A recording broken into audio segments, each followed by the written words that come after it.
नमस्कार. लक्षवेधीमध्ये आपल्या सगळ्यांचं स्वागत. धुळवडीच्या सगळ्यांना हार्दिक शुभेच्छा. चर्चेची सुरुवात ही कोरोनाच्या बाबतीतली आहे आणि कोरोनाच्या निमित्तानं ज्या पद्धतीनं राज्यामध्ये राजकीय विषय सुरू झालाय तो सुद्धा कोणत्याही धुळवडीच्या पेक्षा कमी नाही.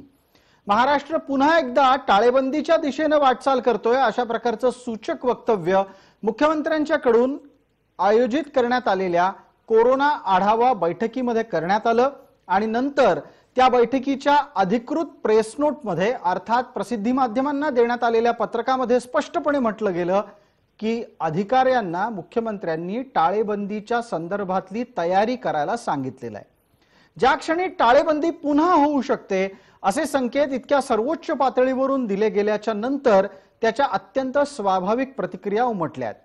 महाराष्ट्रामध्ये विरोधी पक्ष या नात्यानं भारतीय जनता पार्टी कार्यरत आहे आणि कोरोनाच्या प्रकरणामध्ये महाराष्ट्र सरकारशी संपूर्ण सहकार्य करण्याची त्यांची भूमिका असताना सुद्धा टाळेबंदीच्या प्रकरणात भारतीय जनता पार्टीनं वेगळी भूमिका घेतली आहे. भारतीय जनता पार्टी महाराष्ट्रामध्ये टाळेबंदी झाली तर त्याचा कडाडून विरोध करेल इतकं स्पष्ट वक्तव्य महाराष्ट्र प्रदेश अध्यक्ष चंद्रकांत पाटील यांनी केलंय. चंद्रकांत पाटलांच्या या वक्तव्यामुळे टाळेबंदीच्या निमित्तानं सत्ताधारी विरुद्ध विरोधक असा संघर्ष उभा राहण्याची चिन्ह आहेत. हे एका बाजूला घडत असताना दुसऱ्या बाजूला कोविड सेंटर्स फुल व्हायला लागली आहेत, अर्थात भरून वाहायला लागली आहेत. लसीकरणाच्या बाबतीतलं आव्हान अद्याप कायम आहे आणि ज्या वेगानं कोरोना पसरतोय त्या वेगानं मृत्यूदरही वाढू लागला आहे. अगदी ताज्या घडामोडींमध्ये कोरोनानं 40,000च्या पलीकडे प्रतिदिवशीची नोंदणी अर्थात नवे रुग्ण सापडण्याची संख्या दाखवून दिलेली आहे. हे सगळं घडत असताना प्राथमिक आरोग्य ही राज्य सरकारची जबाबदारी आहे हे विसरता कामा नये. पण त्या प्राथमिक आरोग्याची जबाबदारी पार पाडली जात असताना केंद्राकडून पुरेसं सहकार्य होतंय का? लशीचा हवा तितका पुरवठा होतोय का? मिळणाऱ्या लशी वाया तर जात नाहीयेत ना? आणि ज्या पद्धतीनं लसीकरणाला वेग द्यायला हवा त्याच्याच जोडीला कोरोनाच्या बाबतीत चाचण्या जबाबदारीनं वेगानं होतायत का? जे कोणी कोरोना बाधित सापडतायत त्यांचं कॉन्टॅक्ट ट्रेसिंग अर्थात त्यांच्याच संबंधात आणि संपर्कात आलेल्या लोकांचा माग काढला जातोय का? या आणि अशा अनेक प्रश्नांसह आजची लक्षवेधीची चर्चा कोरोनाची धुळवड राजकीय.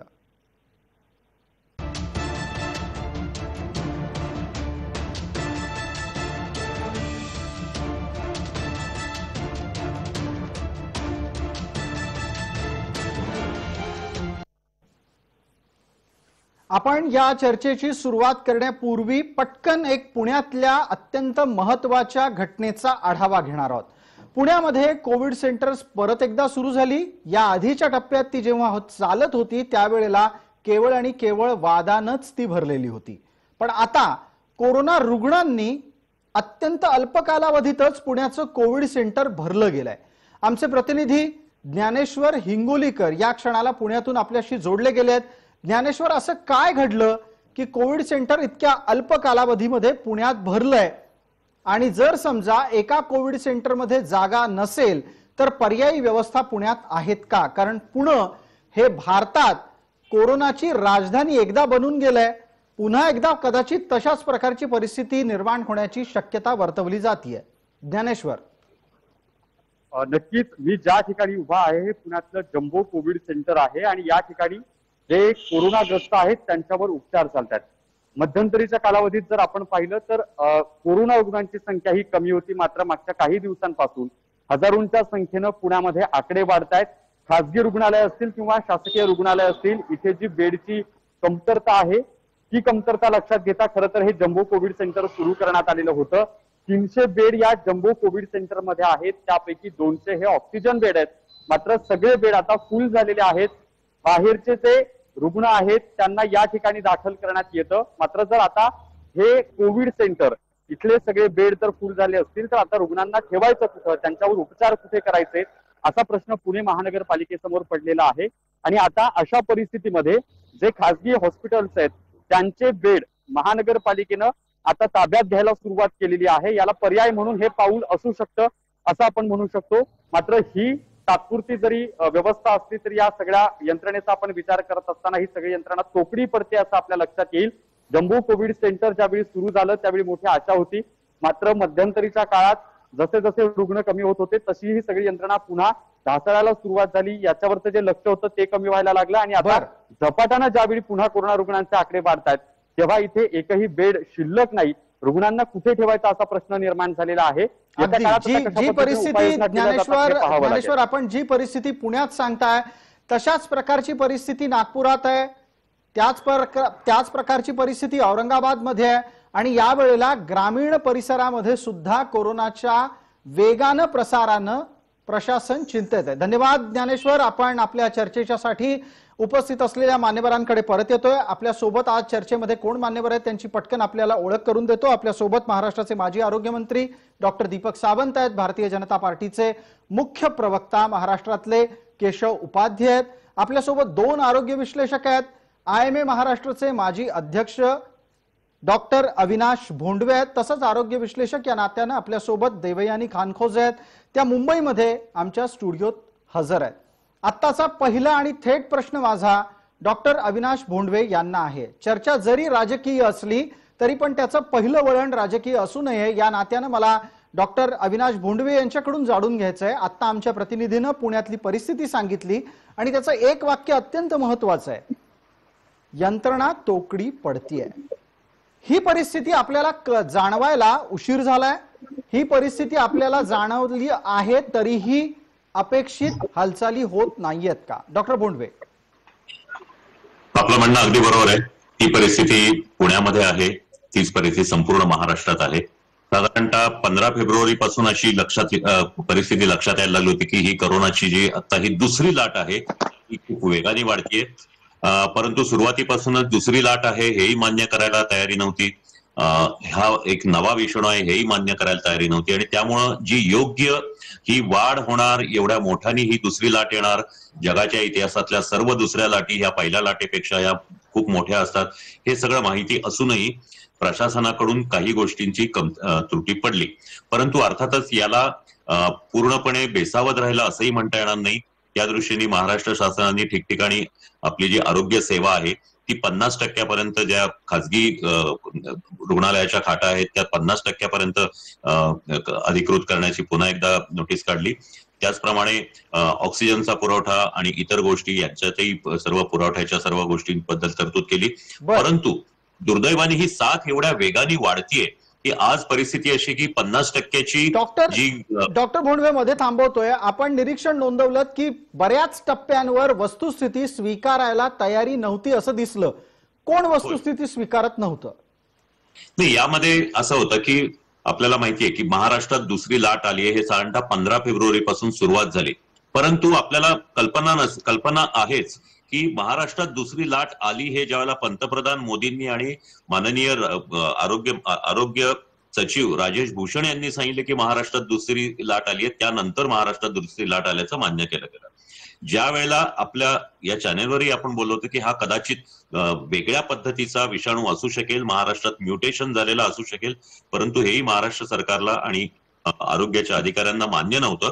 ज्या वेळेला पुन्हा एकदा केंद्रीय आरोग्य खात्याकडून हे जाहीर झालं की महाराष्ट्रात वेगळ्या प्रकारचे 2 डबल म्युटंट व्हायरस आहेत, त्यावेळेला ते मान्य झालं. ह्या गोष्टी ज्या आहेत थोडक्यात काय तर ज्या वेळेला केंद्राच्या कडून माहिती दिली गेली त्या वेळेला तशा गोष्टी केवळ प्रतिक्रियेच्या स्वरूपात आल्या, क्रियेला प्रतिक्रियेचं उत्तर आलं. माझ्यासोबत देवयानी खानखोजे आहेत, ते आरोग्य विश्लेषक आहेत, आरोग्य क्षेत्रामध्ये विद्यमान स्थितीमध्ये त्या कार्यरत आहेत. देवयानी खानखोजे, कॉन्टॅक्ट ट्रेसिंग अर्थात जो बाधित आहे त्याचा माग काढण्याची जबाबदारी आणि टेस्टिंग अर्थात कोरोनाच्या चाचण्या वाढवण्याची जबाबदारी, या दोन्ही पातळीवर महाराष्ट्र मागे पडलेला दिसतोय आणि त्याचा थेट परिणाम असा आहे जागतिक पातळीवर महाराष्ट्र सारखं राज्य अनेक देशांच्या रांगेत 4थ्या क्रमांकावर नव्या कोरोना वाढीच्या क्षेत्रात जाऊन पोहोचलेलं आहे. करून दाखवलं यालाच म्हणतात का? मला असं म्हणावंसं वाटतं की 15 फेब्रुवारीला जेव्हा सेंट्रल हेल्थ मिनिस्ट्रीमधनं त्यांचे जे हेल्थ सेक्रेटरी आहेत त्यांनी जेव्हा हे सांगितलं की महाराष्ट्रात नवीन व्हायरस आलेला आहे, नवीन रुग्ण नवीन याची दुसरी लाट आलेली आहे, त्यावेळेला महाराष्ट्र सरकारने त्याची नोंद बरोबर घेतली नाही, त्याच्याकडे दुर्लक्ष केलं गेलं आणि त्याप्रमाणे लोक वाटेल तशी वागत होती, बाजारामध्ये गर्दी होत होती, लोकांचं कॉन्टॅक्ट ट्रेसिंग होत नव्हतं आणि आज आपल्याला महाराष्ट्रामध्ये जवळजवळ 40,000 रुग्ण दिसत आहेत. आपल्याकडे मुंबईमध्ये ची संख्या जवळजवळ 7,000वरती पोहोचलेली आहे. सगळे हॉस्पिटल्स फुल आहेत, बेड्स अवेलेबल नाही आहेत आणि अशा परिस्थितीमध्ये प्रायमरी रिस्पॉन्सिबिलिटी अशा काळामध्ये जेव्हा की पॅन्डेमिक असतो ती राज्य सरकारची असते. त्यावेळेला याच्यात एक छोटी आठवण परत एकदा करतो, आपण परत त्याच परिस्थितीमध्ये जाऊन पोहोचलेलो आहोत ज्या परिस्थितीमध्ये आपण पहिल्या टप्प्यात होतो. आजची ही जी परिस्थिती आहे ही पहिल्यांदा जेव्हा पॅन्डेमिक ब्रेक झाला होता त्याच्यापेक्षा अतिशय वाईट आहे. एकेका वेळेला पूर्वी आपल्याकडे जेवढी संख्या जेवढी संख्येची नोंद झाली होती त्याच्यापेक्षा आज आपल्याला काहीतरी पटीने जास्त रुग्ण दिसतात. ही जी परिस्थिती बदलली आहे आणि तुम्ही पण हे नोंदवता आहात की परिस्थिती गेल्या वेळेपेक्षा जास्त भयानक आहे आणि त्यासाठी पर्यायी व्यवस्था असायला हवी. तर आता एक पटकन ग्राफिक्सच्या माध्यमातून आपण हे जाणून घेऊ की मुख्यमंत्र्यांनी कोरोना आढावा बैठकीमध्ये काय निर्देश दिले आहेत त्याच्यासाठी प्रशासनाला. मुख्यमंत्री काय म्हणतात ते पहा, स्क्रीनवर त्याचा तपशील येतोय. मर्यादित दिवसांच्या टाळेबंदीनं कोरोना रोखा असे स्पष्ट आदेश त्यांनी प्रशासनाला दिलेले आहेत. प्रशासन त्या दृष्टीनं कामाला सुद्धा लागलेलं आहे. वृद्ध आणि सहव्याधी रुग्णांना प्राधान्यानं उपचार द्या असं मुख्यमंत्र्यांनी सांगितलेलं आहे. सहव्याधी असलेल्या कर्मचाऱ्यांना घरातूनच काम करू द्या, अर्थात ज्यांना सहव्याधी आहेत त्यांना रोजच्या कामाला बोलवू नका. विविध ठिकाणी जिथे जिथे गरज आहे तिथे तिथे प्राणवायूचा साठा पुरेसा ठेवा असं मुख्यमंत्र्यांनी स्पष्टपणे सांगितलेलं आहे. लोकांना घराऐवजी संस्थात्मक विलगीकरणामध्ये ठेवा. याबद्दल लोकांच्या मनात प्रचंड भीती निर्माण झालेली आहे आणि त्यामुळे लोक टेस्टिंगलाही तयार नाहीत. याचं एक निरीक्षण मी आपल्या पुढे नोंदवतो. कोरोना बळी वाढतील तेव्हा पुरेसे ICU व्हेंटिलेटर्स तयार असू द्या.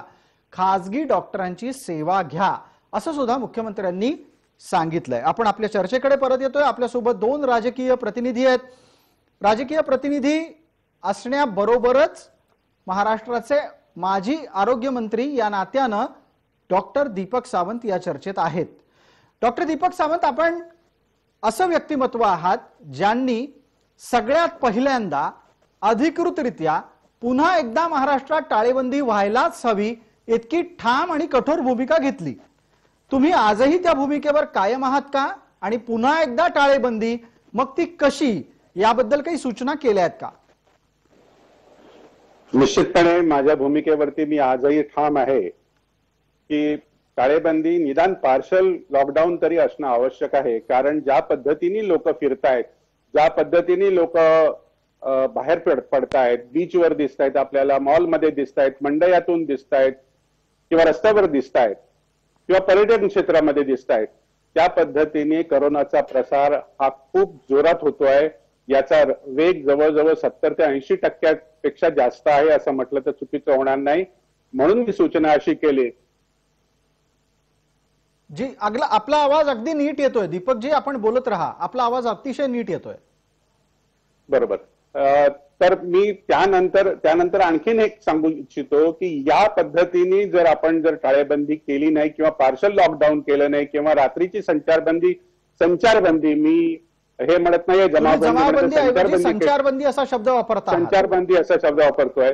संचारबंदी केली तरच हा कोरोना आटोक्यात येईल किंवा त्याला थोडी तरी व्यसन बसेल असं माझं वैयक्तिक मत आहे आणि ते मी त्या मीटिंगमध्ये देखील मांडलं होतं. ज्या पद्धतीनं तुम्ही आत्ताच्या घडीला संचारबंदी आणि टाळेबंदी या 2 भूमिकांच्या बाबत स्पष्ट मत मांडलं, मला आपल्याला असं विचारायचं आहे डॉक्टर दीपक सावंत, आपण स्वतः महाराष्ट्र सरकारमध्ये काम केलेलं आहे.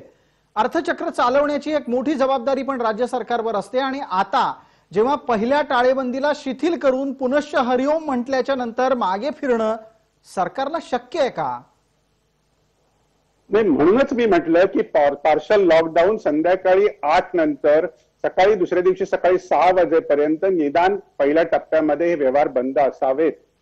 कारण त्यामुळे बराचसा कंट्रोल आपल्याला करता येईल, कारण रेस्टॉरंट असतील, बार असतील किंवा आणखीन पब्स असतील, तर या बाबतीमध्ये जर आपण रोखलं नाही लोकांना तर खूप मोठ्या प्रमाणावरती लोकांना आपल्याला रोखता येईल आणि आपल्याला चांगल्या प्रकारे या कोरोनाचा सामना करता येईल.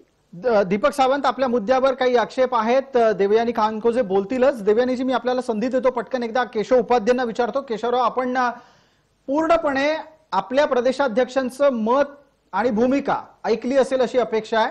एकदा तरी पण आपल्या सर्व प्रेक्षकांच्यासाठी चंद्रकांत पाटील काय बोलले ते ऐकूया, मग केशवरावांच्याकडे भूमिका आणि त्यांच्या मताच्यासाठी जाऊया. चंद्रकांत पाटील यांनी पुण्यामध्ये टाळेबंदीच्या संदर्भात स्पष्टपणे नाही सहकार्य मिळणार अशा स्वरूपाची भूमिका घेतली. काय बोलले चंद्रकांत पाटील ते ऐका.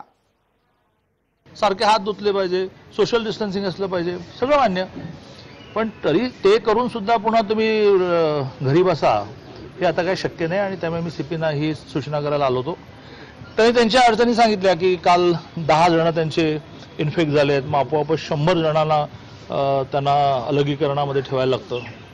हे सगळं मान्य आहे, पण लॉकडाऊन हे काही उत्तर नाही. लॉकडाऊनला कडाडून विरोध करू. आणि आम्ही काय विरोध करणार? सर्वसामान्य व्यापारी, सर्वसामान्य कामगार, सर्वसामान्य माणूसच आता टाळेबंदीला स्वीकारणार नाही. भारतीय जनता पार्टीची ही भूमिका दिसते. केशवराव उपाध्याय, ही भूमिका तार्किक आहे का? सार्वजनिक आरोग्याला सुरक्षित ठेवणारी आहे का? केशवराव, मी बोलतो प्रसाद, फक्त ते मध्ये कोणतरी सारखं बोलतंय आणि त्यामुळे डिस्टर्ब होतंय. आपल्या चर्चेतलाच कोणतरी बहुतेक पॅनलिस्ट आहे, त्यांचा आवाज मध्ये डिस्टर्ब करतोय, मध्ये त्यांनी कोणाशी तरी बोलतायत, त्यामुळे डिस्टर्ब होतं. तेवढी जरा त्यांना सूचना द्या कोणाला. काळजी घेतो. एक त्यातलं सगळ्यात एक महत्व लक्षात घेतलं पाहिजे की या म्हणजे मी माफ करा, मी जर राजकीय पक्षाचा मुख्य प्रवक्ता असलो तरी सर्वसामान्य माणसाची ही भावना आहे की या परिस्थितीत आत्ताचं विद्यमान राज्यातलं सरकारचा बेजबाबदार वृत्ती ही 100% कारणीभूत आहे. पहिल्या दिवशीपासून म्हणजे कोरोनाचा आत्ताची दुसरी वेळ आणि पहिल्या वेळी सुद्धा भारतीय जनता पार्टीने सरकारच्या सोबत उभं राहायची भूमिका ठामपणे घेतली होती की तुम्ही जे कराल त्याला आमचा पाठिंबा असेल. पण दुर्दैवाने त्या संदर्भातलं ठोस निर्णय ना तेव्हा सरकारने घेतले ना आज सरकार तशा पद्धतीने निर्णय घ्यायला तयार आहे.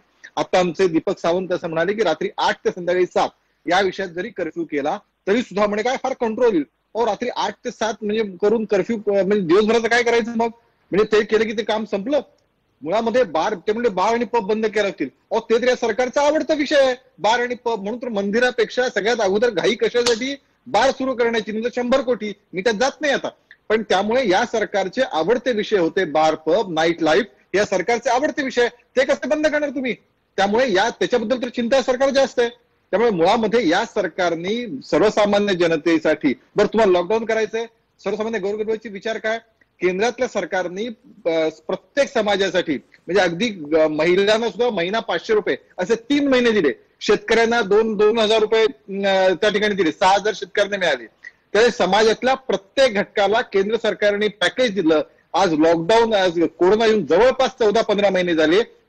एक नया पैशाचं पॅकेज राज्यातल्या सरकारने महाराष्ट्रातल्या जनतेला दिलं नाही. आणि ज्याला म्हणजे मुख्यमंत्री घराच्या बाहेर पडतच नाहीत.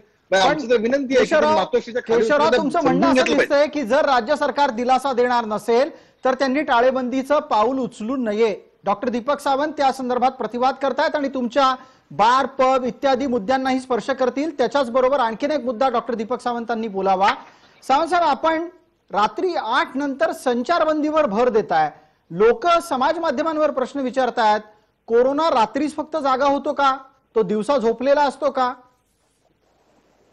हे बघा, आपण काय सांगितलंय की जर आर्थिक चक्र जर सुरू राहायचं असेल तर दिवसाचे व्यवहार चालू राहणे अत्यंत आवश्यक आहे. हे मला पटते. पण जर आज आपण जर एकंदर परिस्थिती बघितली, ज्या पद्धतीने रुग्ण वाढतायत, ज्या पद्धतीने आरोग्य व्यवस्था पुढच्या भविष्य काळामध्ये जर कमी पडत असतील तर आज आपल्याला हे पाऊल सगळ्यांनी मिळून उचलणं गरजेचं आहे. मी अशी विनंती करेन की पुन्हा एकदा आपण विचार करावा याच्यावरती. मी भाजपच्या आमच्या मित्रांना सांगू इच्छितो, पुन्हा एकदा याच्यावरती विचार करा की आज बिल्डिंग मध्ये पेशंट दिसतायत. केशवराव, हा मुद्दा पटतो का? आपण पटकन उत्तर देऊ शकत असाल? नाही, दीपकजी पटकन उत्तर देतो. मुळामध्ये सरकार, आमची विनंती, आम्ही तर पहिल्या दिवशी दीपकजी भूमिका घेतली होती, सरकारने निर्णय करावेत, त्या निर्णयात आम्ही सोबत असू. पण दुर्दैवाने देवेंद्रजी वारंवार सांगत होते की तुम्ही टेस्टिंग वाढवा, सरकार टेस्टिंग वाढवायला तयार नव्हतं. देवेंद्रजी त्यावेळी सातत्याने अनेक गोष्टी मांडत होते, कशा पद्धतीने रोखता येईल, अनेक निर्णय त्यावेळी घेता आले असते. आपण सर्वसामान्य नागरिकांना काही दिलासा देऊ शकलो असतो.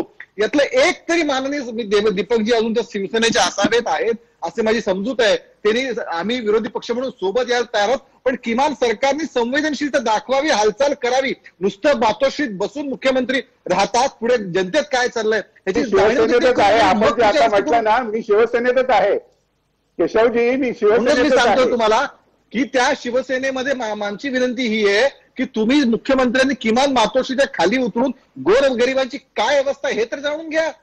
दीपक सावंत साहेब एका गोष्टीचा भारतीय जनता पार्टी मुद्दा करताना दिसतीये, ते म्हणजे मुख्यमंत्री घरातून बाहेर पडत नाहीत. हा मुद्दा या वेळेला असू शकतो का, आणि तो जनमानसात सुद्धा बऱ्यापैकी सर्वदूर पोहोचलेला आहे असं निरीक्षण आहे. तुमच्याकडे याचं उत्तर आहे का? आहे ना, निश्चितपणे मुख्यमंत्री महोदय हे प्रत्येक जिल्हाधिकाऱ्यांशी बोलतायत, प्रत्येक महानगरपालिकेच्या अधिकाऱ्यांशी बोलतायत. परवा आग लागल्यानंतर ते स्वतः फील्डमध्ये आलेले होते, त्यांनी स्वतः जाऊन पाहणी केली. आणखीन काय करायला पाहिजे, त्यांची कदाचित इच्छा जास्त असेल. आताची अपेक्षा आपण ऐकली असेल की आता सुद्धा बाहेर पडावं आणि जिथे कोरोनाचा सर्वाधिक प्रसार आहे तिथे जावं, अशी अपेक्षा. ज्यावेळी मुख्यमंत्री निघतात त्यावेळी मोठ्या प्रमाणावरती फौजफाटा पण निघतो ना, त्यामुळे अधिक प्रसार आणि संसर्ग वाढण्याचा देखील हा संभव असतो. त्यामुळे मला असं म्हणायचं आहे की मुख्यमंत्री यावरती बारीकाईने लक्ष देऊ नये. हे बस नाही झालं का? मुख्यमंत्र्यांनी स्वतः इतकं पुरेसं मला बोलायचंय प्रसाद. केशवराव, अगदी केशवराव, मीच आपल्याला विचारतोय की इतकं पुरेसं नाही का की तंत्रसिद्ध युगामध्ये व्हीसीच्या माध्यमातून महाराष्ट्र चालतोय की, असं जर दावा केला तर? अहो, मुळात असं आहे की मुख्यमंत्री ज्यावेळी उंटावरून शेळ्या हाकण्यापेक्षा हे उंटावरून शेळ्या हाकणं झालं.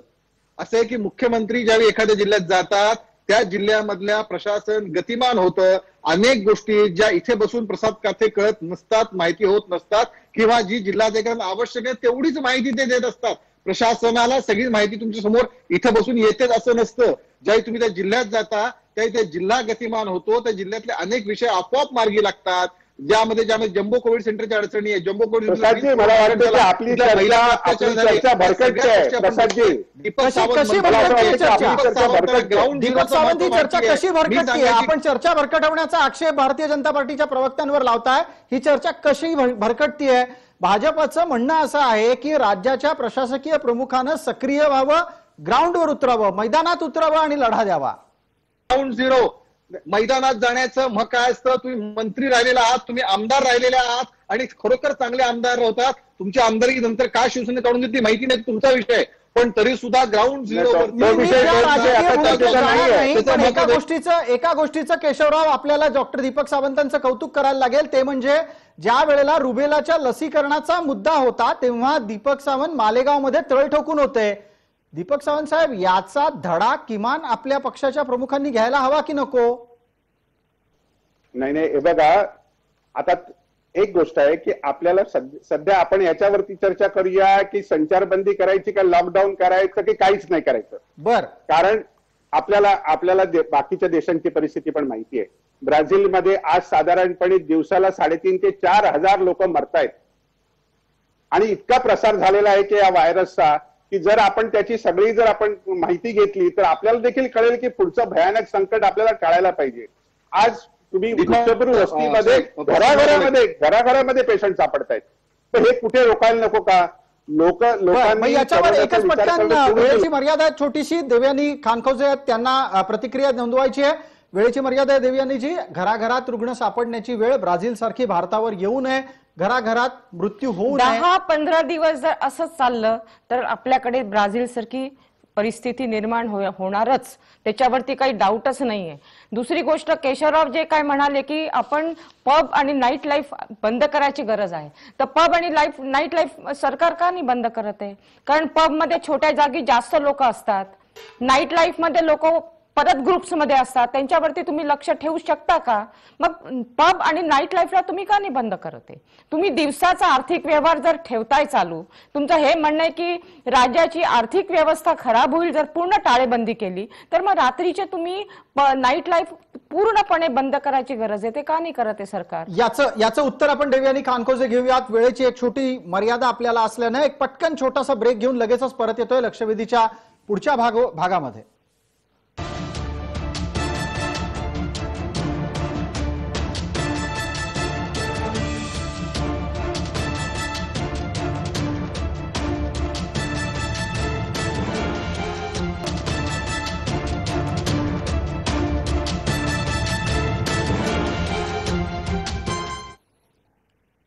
नमस्कार. या लक्षवेधीच्या दुसऱ्या भागामध्ये आपल्या सगळ्यांचं स्वागत. आपण लगेच चर्चेला सुरुवात करतोय आणि डॉक्टर दीपक सावंत यांच्याकडे पहिल्या टप्प्यातला शेवटच्या भागात उपस्थित झालेला प्रश्न घेऊन जातोय. डॉक्टर दीपक सावंत, आपल्याला देवयानी खानखोजे यांनी असं विचारलं की राज्य सरकारला जर अर्थचक्र चालवायचं असेल आणि त्यासाठी दिवसभरामधल्या व्यवहारांवर निर्बंध येत नसतील तर रात्री चालणाऱ्या पब आणि डिस्कोथेकवर बंदी का येत नाही?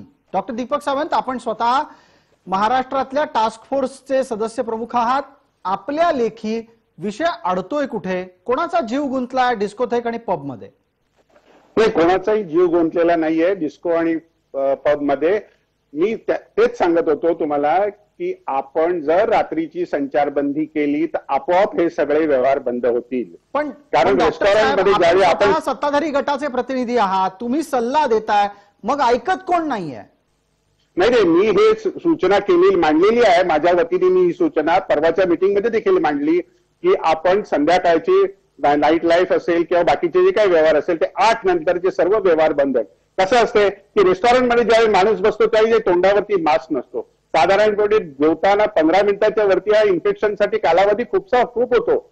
तुम्ही जर समोरचा माणूस जर इन्फेक्टेड असेल तर 15 मिनिटांमध्ये तुम्हाला त्याचं इन्फेक्शन मिळू शकते किंवा एअर कंडिशन मध्ये इन्फेक्शन मिळू शकते. आणि याच्यात आणखीन छोटासा तपशील जोडतो डॉक्टर साहेब. आताच्या घडीला जमावबंदी झालेली आहे, म्हणजे 4 पेक्षा अधिक 5 पेक्षा अधिक व्यक्ती असू शकत नाहीत.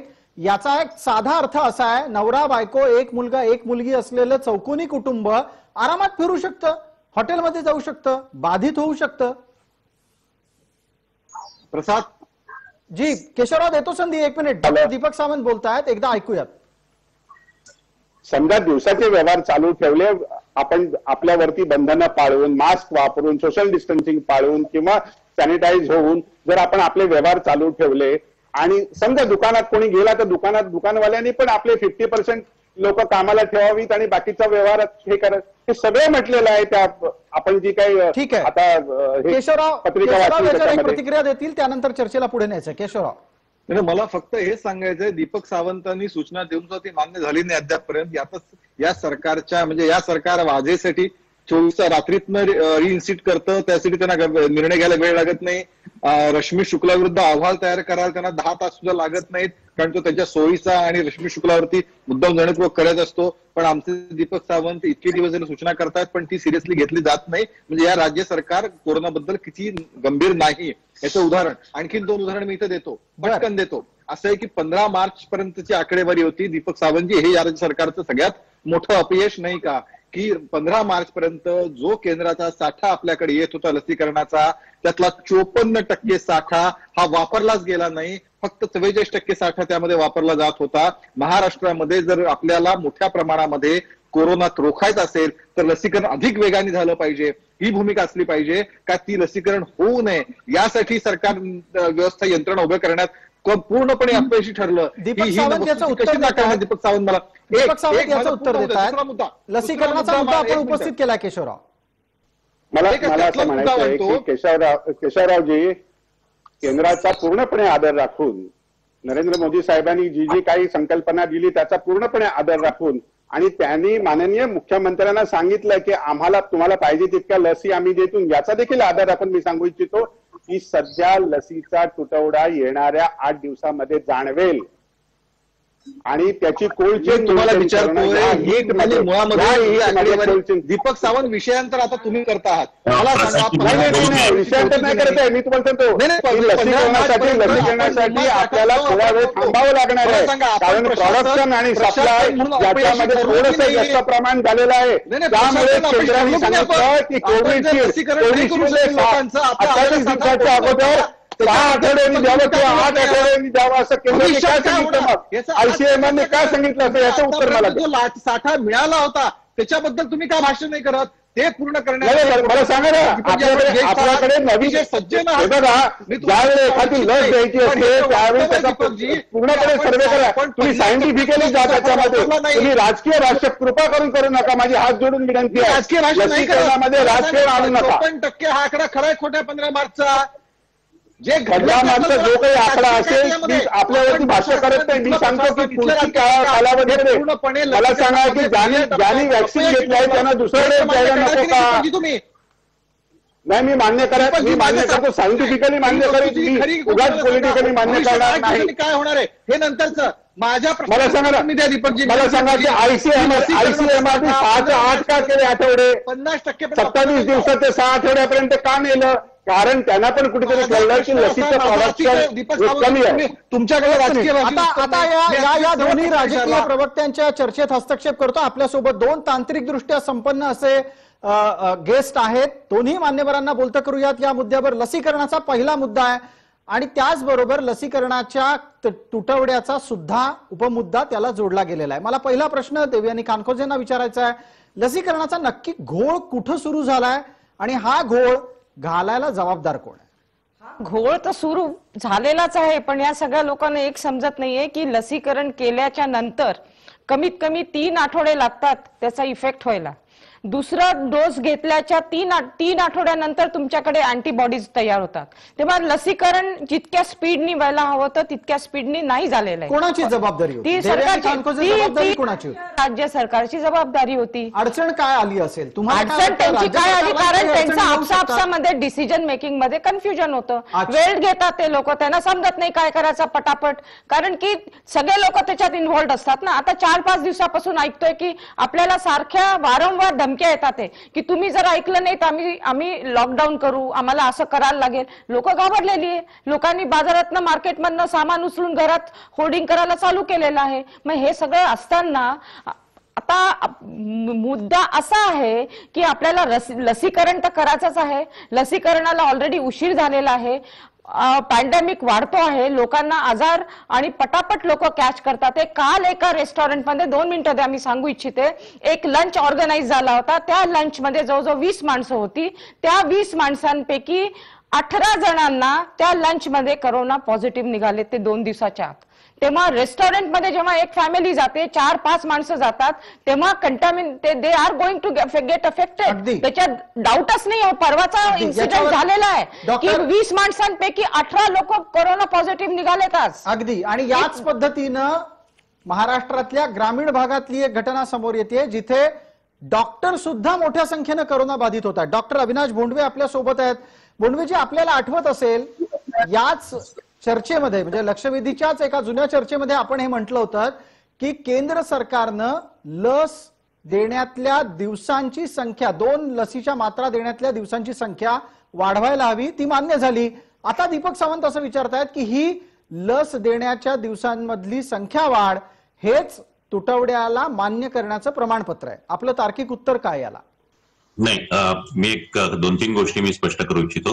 आता माननीय केशवजींनी जे सांगितलं की 54%चा घोळ आहे, त्यामध्ये साहेब अशी गोष्ट आहे की हे बघा, संपूर्ण जे लसीचा पुरवठा आहे तो केंद्राकडून होतो आणि त्याची अंमलबजावणी राज्य सरकारच्या आरोग्य खात्याकडून होते. आता यामध्ये ज्या वेळेला लसीकरण होतं, जेव्हा लस दिली जाते त्यावेळेला त्या व्यक्तीचं नाव त्या वेबसाईटवर हे करून त्याला लस दिली असं हे अपलोड करायला लागतं.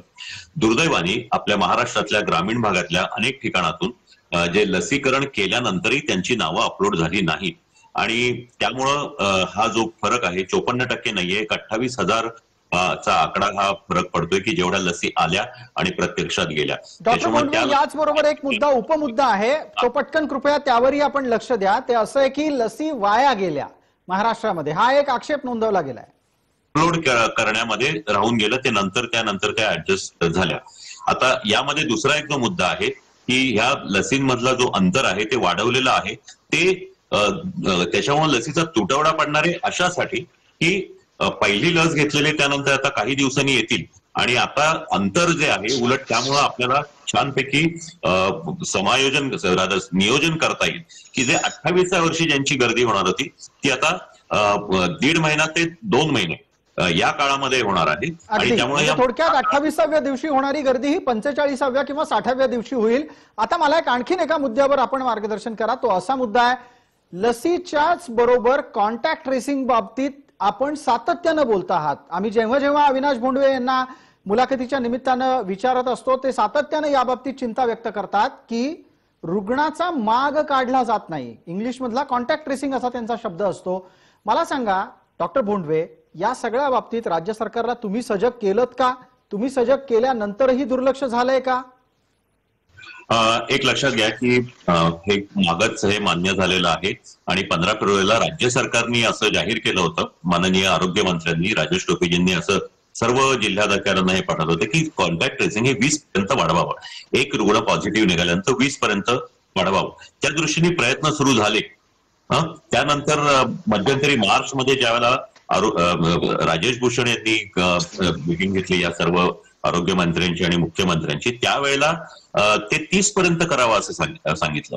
प्रत्यक्षात परिस्थिती अशी आहे की हे नियोजन करण्यासाठी किंवा हे कॉन्टॅक्ट ट्रेसिंग करण्याची इच्छा आहे परंतु तेवढे कर्मचारी नाहीयेत. आज परिस्थिती अशी आहे की एक रुग्ण पॉझिटिव्ह निघाल्यानंतर आज दिवसाकाठी जे काही आता 40,000च्या पुढे आकडा डॉक्टर गेला. भोंडवे, आपण हा विषय नोंदवताय की कर्मचारी नाहीयेत. आरोग्य व्यवस्थेला आत्ताच्या घडीला पुरेशा मनुष्यबळाचा तुटवडा जाणवतोय. देवयानी खानखोजे, यावर उपाय आहेत? मला असं वाटतं की ज्या व्यक्तीला कोरोना होतो त्या व्यक्तीची ही रिस्पॉन्सिबिलिटी असायला पाहिजे की ते लोक किती लोकांच्या कॉन्टॅक्टमध्ये आले आहे आणि त्यांच्याकडनं त्या 20 लोकांची की 30 लोकांची जी काही माणसं असतील त्यांची यादी मिळाल. त्यांच्याकडनं घ्या ना तुम्ही त्यांची यादी. तुमच्याकडे कर्मचारी नाहीये, ठीक आहे ना.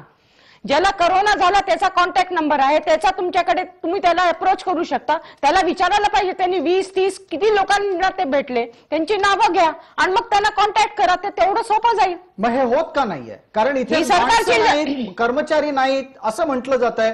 पर्याय आहे का? जर समजा खरंच कर्मचारी नसतील, लोक कोरोनामुळे घाबरत असतील काम करायला, तर काय करायचं? सिंपल गोष्ट आहे की ज्या माणसाला कोरोना झाला त्यांनी लिखित द्या ना लिहून की हा माणूस, हा मोबाईल नंबर. आणि जिथे ते ट्रीटमेंट करायला जातात तिथे बीएमसीचे लोक सुद्धा असतात. त्या लोकांनी ते घ्यावेत त्याचे कॉन्टॅक्ट डिटेल्स आणि कॉन्टॅक्ट करावं त्या लोकांना. डॉक्टर दीपक जर सावंत, इच्छा असेल तर काम करू शकतात, इच्छाच नसेल तर मग काहीच होणार नाही. डॉक्टर दीपक सावंत, इच्छा असेल तर काम होऊ शकतं. इथे लोकांच्या जीवावर बेतण्याची स्थिती आली आहे, त्यामुळे हे शब्द तुम्हाला बोचतील, पण ती परिस्थिती निदर्शक शब्दांचीच मालिका आहे. नाही, कॉन्टॅक्ट ट्रेसिंग मध्ये थोडंसं कमी पडतोय ही गोष्ट मी मान्य करतो. कारण मी देखील याच्यावरती वारंवार भर देतोय की कॉन्टॅक्ट ट्रेसिंग झालं पाहिजे. कारण कॉन्टॅक्ट मिळाल्याशिवाय आपल्याला इंडेक्स केस मिळणार नाही. कुठून त्याला मिळालं? ही इंडेक्स केस आपण सुरुवातीच्या काळामध्ये खूप याच्यावरती काम केलं. अगदी कोळीवाड्यापासून तर धारावीपासून आपण इंडेक्स केसेस सुरू होतो. पण ठराविक एक कालावधी झाल्यानंतर आपल्याकडे एक ब्लाइंड पॉइंट येतो आणि त्याच्यामध्ये मला तुम्ही काही म्हणा की करोना फटीग म्हणा, फ्रस्ट्रेशन म्हणा, हे थोडंसं नैराश्य नाही म्हटलं तरी डॉक्टर मंडळींमध्ये, आरोग्य कर्मचाऱ्यांमध्ये आलेलं आहे. हे आपल्याला मान्य करायला पाहिजे. कारण सतत आपण 1 वर्ष लढतोय या करोनाशी. पण दीपकजी, आपण हे मान्य करायचं म्हणतात. 1 मिनिट फक्त पटकन देवयानीजींची प्रतिक्रिया घेऊयात, वेळेची मर्यादा आहे आपल्याला. याच्याकरता एकच माझा पॉइंट असा आहे की ऍडव्हर्टाइजमेंट टेलिव्हिजनवरती करा ना, सरकारला म्हणा करा तुम्ही. प्रत्येक नागरिकाला आवाहन करा की तुम्हाला जर कोरोना झाला तर तुम्ही तुमच्या आजूबाजूला जी माणसं आहेत त्यांची नावं द्या आम्हाला, आम्ही त्यांना असं त्याचं अवेअरनेस क्रिएट करायला पाहिजे ना सरकारनी. अवेअरनेस आपल्याला दिसत नाही. जनजागृतीच्या बाबतीत सरकार कमी पडतंय का लोकांना विश्वास निर्माण करण्याबाबत सरकार कमी पडतंय? मगाशी आता आमचे माननीय दीपकजी असं म्हणाले की डॉक्टर आणि या सगळ्या क्षेत्रात थोडंसं वर्षभर लढल्यामुळे नैराश्य आलं. खरं म्हणजे तो एक वेगळा विषय होऊ शकतो चर्चेचा. पण मुळामध्ये जो आरोग्य रक्षक डॉक्टर असतील, नर्सेस असतील, हे सगळे लढत होते, यांचे पगार सुद्धा पूर्णपणे सरकारने दिले नाहीत. केरळची जी डॉक्टरची टीम इथे आली होती ती पगार नसल्यामुळे परत गेली.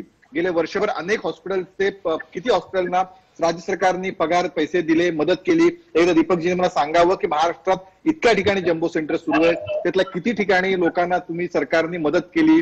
मुंबईच्या बाहेर किती ठिकाणी ते अनेक हॉस्पिटलमध्ये डॉक्टरांना पगार मिळालेले नाहीत, केशवजी यादी मोठी होईल, पण यामागची खरी कारण काय वाटतात? सरकार सुद्धा एका बाजूला स्पष्टपणे सांगतं, अजित पवारांचं वक्तव्य आपल्यापर्यंत पोहोचलं असेल, तिजोरीत खडखडाट आहे.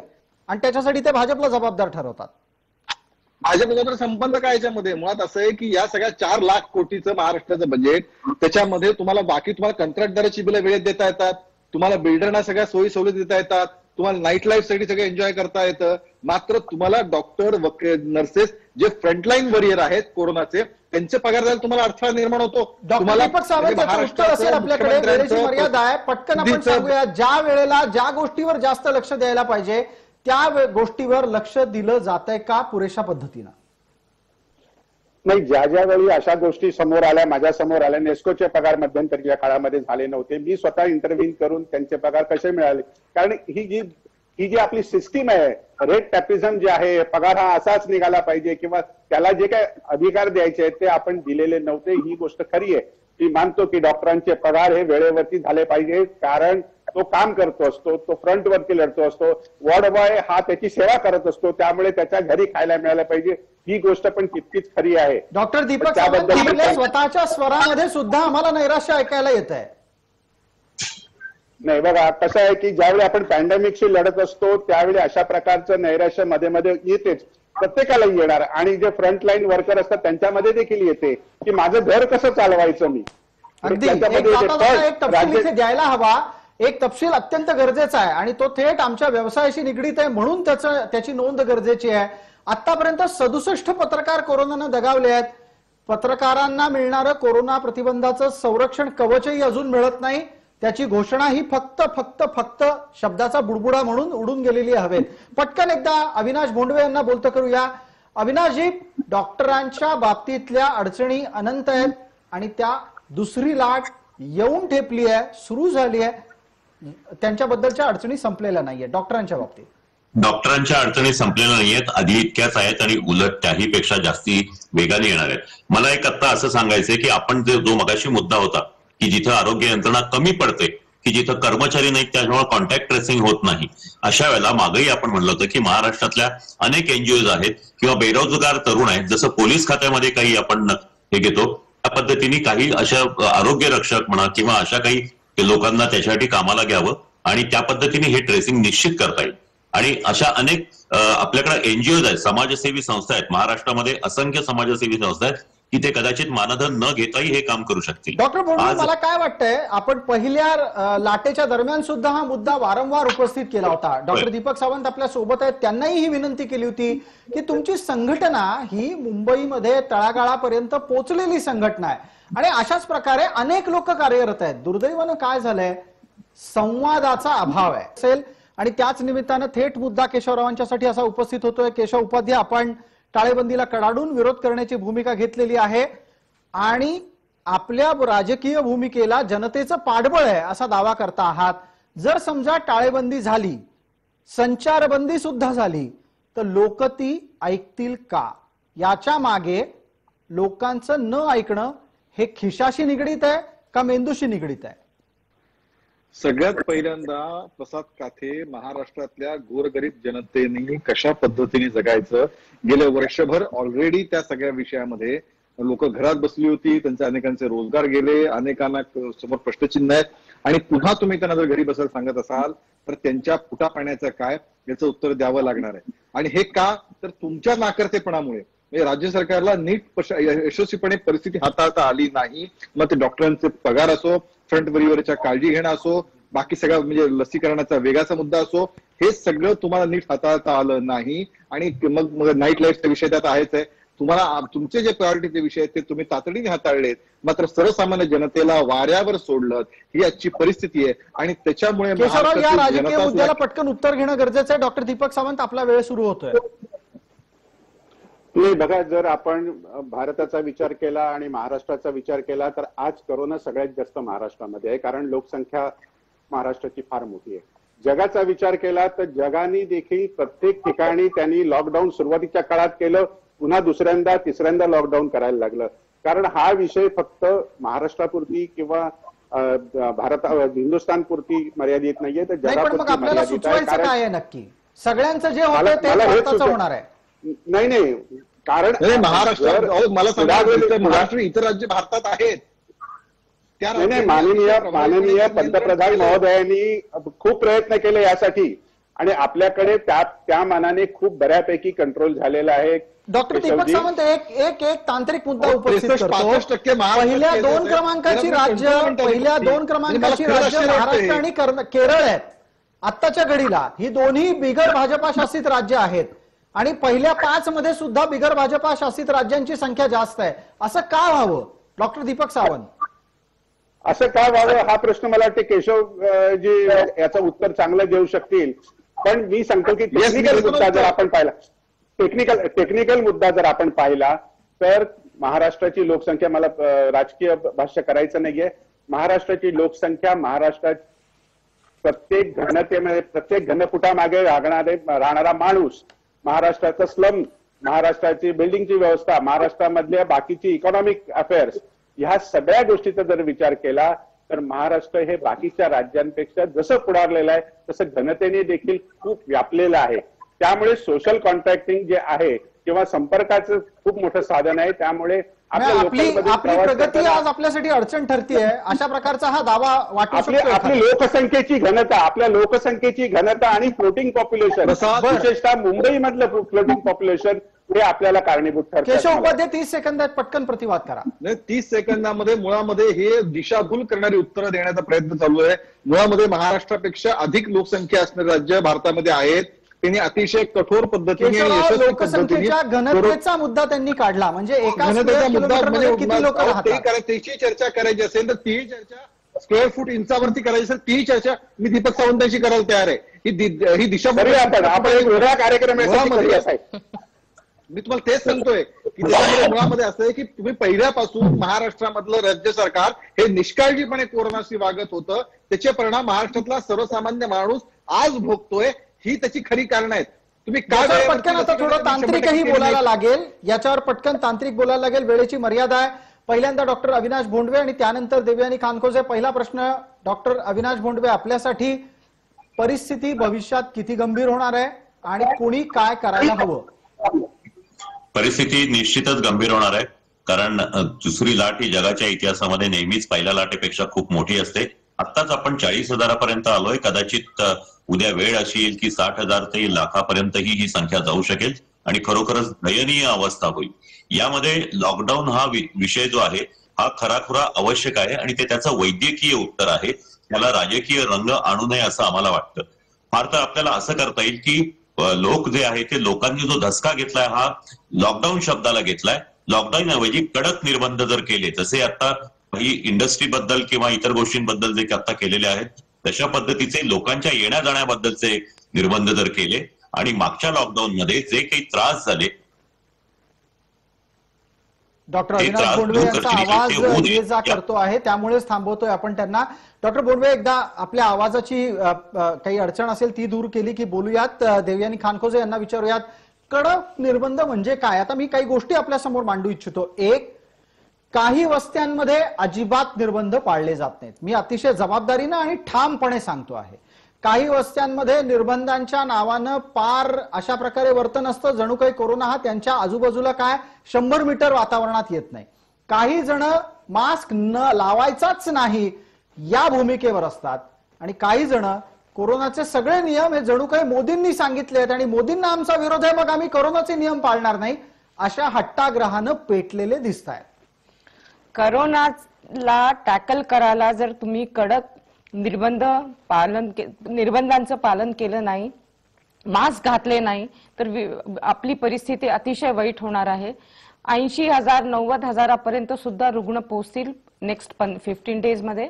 तेव्हा सर्व लोकांनी, राज्य सरकारांनी, त्यांच्या यंत्रणेनी या पॅन्डेमिकला रोखण्यासाठी जी जी आवश्यक कारवाई आहे ती करायची गरज आहे. त्याच्याकरता लॉकडाऊन आन्सर नाही केलं पाहिजे सरकारला. ऍब्सोल्युटली. आणि त्याच्याकरता लॉकडाऊन हे आन्सर नाहीये. लॉकडाऊन केलं तर लोक उपाशी मरतील. मग लोकांचं म्हणणं हेच आहे की आम्ही कोरोनाने मरू किंवा मग उपाशी मरू, मग दोन्हीपैकी काय करायचं ते चूज करतात. तेव्हा सरकारने आता अतिशय ऍक्टिव्ह होऊन या पॅन्डेमिकला रोखण्याकरता जे जे प्रयत्न त्यांना करायला पाहिजे ते त्यांनी करायला पाहिजे. डॉक्टर दीपक सावंत, पटकन आपल्यासाठी वेळेची मर्यादा आहे. मला सांगा, लोक जर म्हणत असतील कोरोनाने मरायचं का उपाशीपोटी मरायचं ते आम्हाला ठरवू द्या, असा विवेकशून्य मात्र वस्तुस्थितीदर्शक प्रश्न त्यांच्या मनात निर्माण होतोय, हे जास्त घातक आहे. हो, निश्चितपणे घातक आहे. कारण आपण जरी महाराष्ट्राची परिस्थिती पाहिली, जगामध्ये देखील या लॉकडाऊन विषयी अनेक मोर्चे निघाले, लोक रस्त्यावरती उतरलेलीच आहेत. पण आपल्याकडे तसं लोक समजदार आहेत, आपले लोक खूप समजून घेत आहेत. हे खरंच आपल्या महाराष्ट्रातल्या लोकांचं. पण डॉक्टर दीपक सावंत, मगाशी जे मी सांगितलं, काही ठिकाणी मास्कच घालत नाहीत, निर्बंध पाळत नाहीत. लोक कशी समजूतदार आहेत, बरोबर आहे आपण ना. त्यांना प्रमाणपत्र देऊ शकतो. कारण अशा लोकांमुळे नियम पाळणाऱ्यांना धोका निर्माण जास्त होतोय. हो, बरोबर आहे आपलं. म्हणून प्रत्येकाने आपली सामाजिक जबाबदारी ओळखली पाहिजे, सामाजिक जाणीवीचं भान ठेवलं पाहिजे आणि मगच आपण बाहेर पडलं पाहिजे. आणि जी काही त्रिसूत्री आहे, जी माननीय मुख्यमंत्री वारंवार सांगतायत, माननीय पंतप्रधान वारंवार सांगतायत, त्याच्यामध्ये आपल्याला भर दिला पाहिजे. आणि आता दीपक सावंत, यात एक आणखीन अपेक्षा राज्य सरकारकडून आहे, ती म्हणजे निर्बंधांमध्ये भेदभाव न करण्याची. होळीच्या बाबतीत निर्बंध एक असतात, शब्बे बारातचे निर्बंध वेगळे असतात. नाही, हा प्रश्न थोडासा अजून शब्बे बारातचे काय निर्बंध आहेत ते आपल्याला कळले नाहीयेत. त्यामुळे तिथे ते सांगू शकतील पटकन. केशव उपाध्याय, मला तुम्हाला तेच नाही, मी तुम्हाला तेच सांगतोय की इतर फक्त हिंदू धर्मियांसाठी कडक नियम सरकारने केलेत, बाकी सगळ्यांनी मात्र जरा सांभाळून करा, शब्बे बारात सांभाळून करा, अशी एक त्यांचं नियम त्यांचं काढलेलं सर्क्युलर आहे. आणि दीपकजी पण हेच सांगतायत की जनतेने पाळलं पाहिजे. म्हणजे सरकार जबाबदारी काही नाही, तुम्ही तुमच्या जीवावरती राहा, अशा प्रकारची या सरकारची भूमिका आहे. आणि तेच या आजच्या अवस्थेला कारणीभूत आहे. केशव उपाध्यांचा मुद्दा मध्येच थांबला कारण काही तांत्रिक अडचण आली. दीपक सावंत, चर्चेच्या शेवटच्या टप्प्यात शेवटचा प्रश्न आपल्यासाठी. सरकार परिस्थितीसाठी मी जबाबदार असं कधी म्हणेल? सरकारने जबाबदारी घेतलेलीच आहे ना. सरकार आपली जबाबदारी ओळखून काम करते असं मला म्हणायचं. आणि कोणाचंही सरकार असतं तरी पण अशाच प्रकारे काम केलं असतं, कारण लोक आणि सरकार याच्यामधला समन्वय हा महत्वाचा आहे आणि तो साधण्याचा प्रयत्न सातत्याने सरकार करते आहे. त्याच्यामध्ये त्यांना यश येते, कधी कधी यश येते, कधी कधी यश येत नाही, ही देखील गोष्ट सत्य आहे. ठीक आहे, आपण सर्व मान्यवर या चर्चेमध्ये सहभागी झालात त्याबद्दल आपले खूप खूप आभार. वेळेची मर्यादा असल्यानं ही चर्चा आपल्याला इथे थांबावी लागतेय. जाता जाता एका गोष्टीची आठवण आवर्जून करून देतोय, प्रत्येकाचं आयुष्य हे त्याच्याच जबाबदारीत असतं. प्रत्येकानं नियम पाळणं गरजेचं आहे. जर तुम्ही चुकीचं वागलात तर तुम्ही स्वतःबरोबर तुमच्या कुटुंबालाही अत्यंत असुरक्षित परिस्थितीमध्ये नेताय, हे विसरू नका. नियम पाळा, कोरोना टाळा. तुर्तास लक्षवेधीमध्ये इतकंच. सर्व प्रेक्षकांना जय महाराष्ट्र.